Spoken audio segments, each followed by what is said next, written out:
Hi, I'm Aviram, and I'm presenting a joint work with Jonas Israel, Markus Brill, and Benny Kimelfeld on approval-based committee voting under incomplete information. Let's start with a quick overview about what we do. In the well-studied setting of approval-based committee voting, every voter approves or disapproves each candidate. Here we illustrate this by the colors of the candidates. We apply some voting rule and get one or more winning committees, which are sets of candidates of a predetermined size. This framework is usually studied in the context where we know for each voter and each candidate whether the voter approves the candidate or not. We study the situation where the approval information is incomplete. This can happen, for example, when we retrieve information from indirect sources, such as social media, in order to predict the outcome. In some cases, we can deduce an approval. In other cases, we can deduce a disapproval. But sometimes we can only deduce a pairwise preference. Aspects of elections with incomplete information have been extensively studied in the past in voting systems which are based on preferences, but only a few works studied incomplete information in approval voting. We introduced several models of incompleteness for approval voting. In the most general model, each voter is associated with a set of approved candidates, a set of disapproved candidates, and a set of candidates where the voter's stand is unknown. The voter may also have partial preferences among the unknown candidates. If an unknown candidate is preferred to another candidate, then the first candidate needs to be approved whenever the second candidate is approved. For example, in this case, there are four options to approve or disapprove the unknown candidates, and the last option is invalid due to the preferences. When we have partial information on the approvals of each voter, different sets of candidates might win in different completions. We study the complexity of some fundamental problems in this setting. Given a set of candidates, we can ask whether this set is possibly a winning committee, is it surely winning, and how well does it represent the partial votes? Let's formalize the terminology and the problems that we investigate. We have a set of candidates and a set of voters. In a complete approval profile, every voter approves a subset of the candidates and disapproves the others.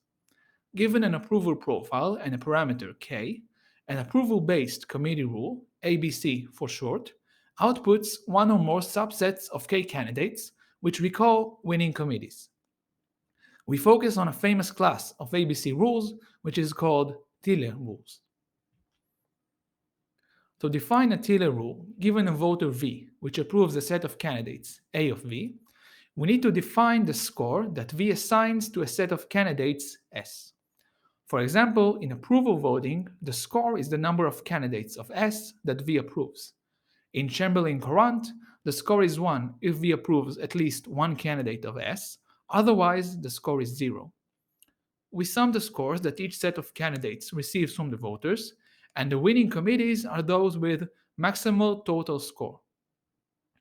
Generally, a Tiller rule is defined by a weight function. It needs to be non-decreasing, and the first value should be 0. We also assume that we can compute this function in polynomial time, and that it is not all zeros. To get the score that V assigns to S, we count the number of candidates of S that V approves, and then apply the weight function to this number. Approval voting and Chamberlain-Courant can be defined as Tiller rules using these weight functions. A natural question regarding Tiller rules is how fast can we compute the winning committees given an approval profile? This problem is known to be NP-hard for every Tiller rule except for approval voting. Therefore, computing possible and necessary committees given partial information is also hard for almost all Tiller rules by a reduction from the case of complete information. In practice, the committee size is often much smaller than the total number of candidates. If the committee size is a constant number, then we can find the winning committees in polynomial time for any Tiller rule by computing the score of every set of k candidates. In this work, we consider the amalgamation of the two settings, where k is fixed on the one hand, but we are given partial information on the other hand. We studied the following models of incompleteness.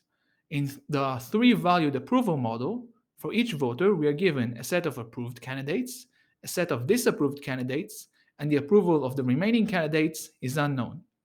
Every possible word is obtained by approving some subset of the unknown candidates. For example, in this case, the voter can approve one of the unknown candidates and disapprove the others. In the linear model, we have a linear order on the unknown candidates.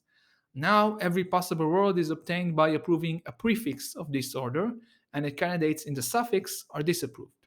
In this case, the voter can approve the first two unknown candidates. Lastly, the most general model is the post-set model. In this model, we have a partial order on the unknown candidates.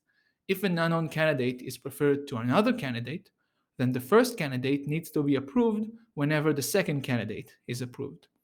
In this case, the voter can approve these two candidates. The three-valued model and the linear model are special cases of the post-set model, where the partial order is empty or full, respectively. Note that in the linear model, the number of completions for a single partial voter is linear in the number of candidates, as opposed to the other two models where even a single partial voter can have an exponential number of completions. However, in all three models, the number of completions for an entire voting profile can be exponential in the number of voters. We study decision problems of different types. In the first type, the input consists of a partial profile and a set of k candidates. In the first problem, we need to decide whether this set of candidates is a possible winning committee. In the second problem, we need to decide whether this set is a necessary winning committee. Note that for every voting rule and every number k, we get a different pair of decision problems. In the second type of problems, the input consists of a partial profile and a single candidate. Now, the goal is to determine whether the candidate is possibly or necessarily a member of a winning committee. Again, we have the two parameters. The last type of problems that we study involves the topic of fair representation. We focus on an axiom called justified representation, JR for short, which requires that every set of voters that is large enough and cohesive enough is represented by some candidate in the committee. The input again consists of a partial profile and a set of candidates. The goal is to decide whether this set, possibly or necessarily, forms a committee that satisfies JR. For these two problems, we don't have the parameters that we had before. The scoring rule is irrelevant because the representation of the voters in W has nothing to do with the score that W gains, and we allow the size of the committee to be a part of the input. This table summarizes our results. For the possible committee problem, we show some tractable cases and some hard cases in the three-valued model and the linear model. In the post-set model, this problem is NP-complete for every Taylor rule. The necessary committee problem is solvable in polynomial time in all three models for every approval-based committee scoring rule. This is a more general class of voting rules where the weight function can also depend on the total number of candidates that the voter approves. Observe that Taylor rules are a special case of scoring rules where the weight function simply ignores the second argument. For the possible and necessary membership problems, we show some tractable cases, and the problems of justified representation are solvable in polynomial time.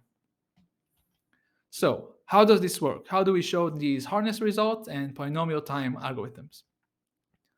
For hardness results, we use a tool that we call linear repositioning. Assume that we have a pair of functions with a special connection. If we take the first k plus 1 values of W1 and apply some linear function on each value, we get k plus 1 consecutive values in W2. In this case, if possible committee of size k is NP-hard for W1, then this problem is also NP-hard for W2 with a different committee size. This relation holds in all three models of incompleteness that we study. For example, we can apply this tool on these two Taylor rules, because three consecutive values in the second rule are a linear function of the first three values of Chamberlain-Courant. So, how do we use this technique? First, in the three-valued model, we show that possible committee of size 2 is NP-complete for Chamberlain Courant. Then, using linear repositioning, we show that possible committee is NP-complete for every weight function where two consecutive values are equal and greater than the previous value. Next, in the linear model, we show that possible committee of size 2 is NP-complete for every weight function where the first three values are all different. Then, using linear repositioning again, we show that possible committee is NP-complete for every weight function with three consecutive different values. These results also hold in the poset model, because the other models are special cases of the poset model. Now, in every weight function, there exists at least one index where the value strictly increases, because we assume that the function is non-decreasing and it is not all zeros. After this index, if the value remains the same, then we are in the case of the left side result. If the value increases again, we are in the case of the right side result. Overall, every weight function satisfies at least one of these conditions for some value of k. So by combining these two results, we get that in the poset model, possible committee is NP-complete for every Taylor rule. As opposed to the very general hardness result that I just described, we can solve the necessary committee problem in polynomial time for every fixed number k under every ABC scoring rule. We show this by a sequence of reductions. We start with the original problem. Given a partial profile and a set of k candidates, W, is W not a necessary committee?